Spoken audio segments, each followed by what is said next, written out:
Dear students, continuing the series of national income accounting. तो आज इसी नेशनल इनकम अकाउंटिंग का एक और basic concept net indirect taxes जो हम आज इस वीडियो में डिस्कस करने वाले हैं।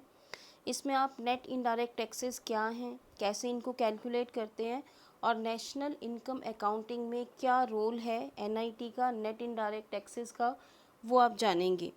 तो चलो स्टार्ट कर लेते हैं।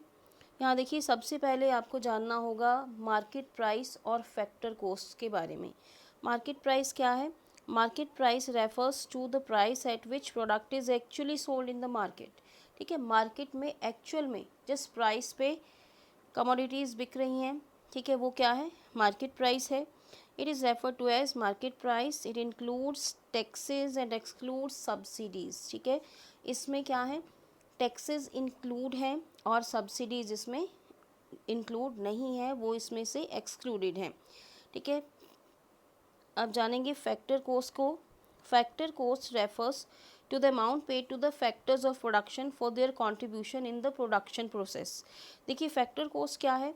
यानी वो अमाउंट जो फैक्टर्स ऑफ प्रोडक्शन को दी गई है। आपको पता है factors of production land, labour, capital और एंटरप्रेन्योर, इनकी प्रोडक्टिव सर्विसेज के बदले में जो भी दिया गया है वो क्या है? फैक्टर कोस्ट है।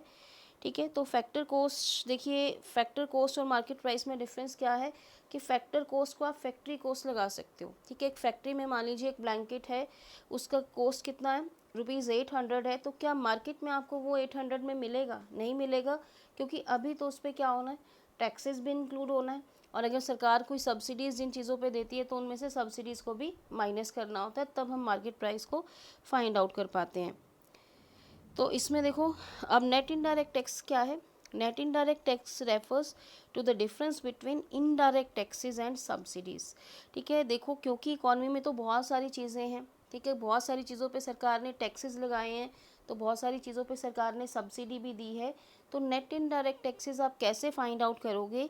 नेट इनडायरेक्ट टैक्सेस आप निकालोगे इनडायरेक्ट टैक्सेस माइनस सब्सिडीज़, कि सरकार ने जो भी टैक्सेस लगाए हैं उनमें से आप सब्सिडीज़ को माइनस कर दोगे। ठीक है, तो जो डिफरेंस आएगा that is called net indirect taxes.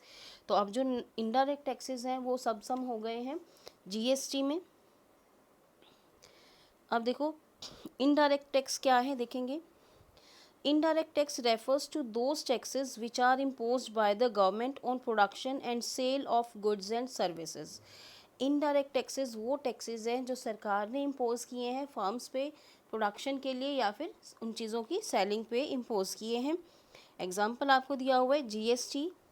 Indirect taxes increase the price of the commodity. Obvious है, टैक्सेस तो क्या है, प्राइस में इंक्लूड होंगे। जो फर्म है वो क्या करेगी?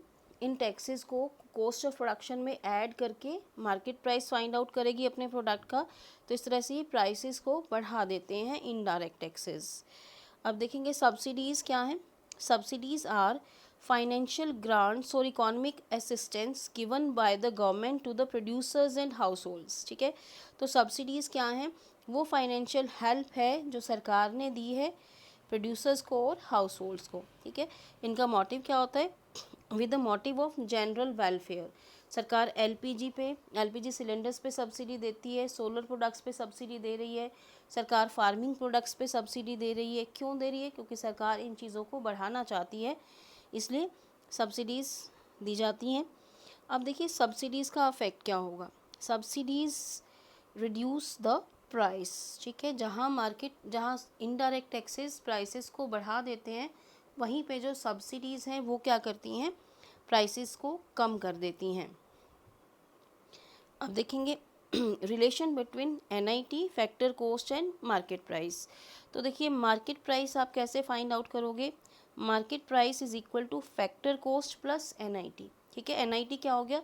Indirect taxes minus subsidies. तो वही बात की कि मार्केट प्राइस को सब्सिडीज़ क्या करेंगी? कम करेंगी, और इनडायरेक्ट टैक्सेस क्या करेंगे? बढ़ा देंगे। तो अगर आपको मार्केट प्राइस निकालना है तो आप फैक्टर कॉस्ट में एनआईटी को ऐड करेंगे, और दूसरी तरफ अगर आपको फैक्टर कॉस्ट फाइंड आउट करना है तो आप क्या करेंगे? मार्केट प्राइस में से आप नेट इनडायरेक्ट टैक्सेस को घटा देंगे। देखिए, अब एनआईटी पॉजिटिव भी हो सकता है और नेगेटिव भी हो सकता है। अब एनआईटी पॉजिटिव कब होगा? When indirect taxes are more than subsidies. ठीक है, जब इनडायरेक्ट टैक्सेस ज़्यादा हैं, सब्सिडीज़ कम है, तो NIT पॉजिटिव होगा। इस केस में क्या होगा, MP is greater than FC, यानी मार्केट प्राइस ज़्यादा होगी और फैक्टर कॉस्ट क्या होगी, कम होगी। और NIT नेगेटिव कब होगा, NIT is negative if indirect taxes are less than subsidies. ठीक है, अगर इनडायरेक्ट टैक्सेस क्या हैं, कम है और सब्सिडीज़ ज़्यादा हैं, तो क्या होगा, NIT नेगेटिव होगा।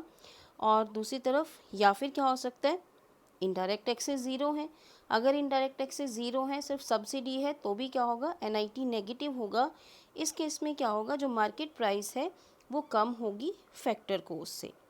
ओके, सो ये था आपका कॉन्सेप्ट नेट इनडायरेक्ट टैक्सेस। तो क्लियर करें इसको, वीडियो को बार बार देखिए, चैनल को सब्सक्राइब करें ताकि आने वाली वीडियोस की नोटिफिकेशंस आपको मिल सकें। Thank you.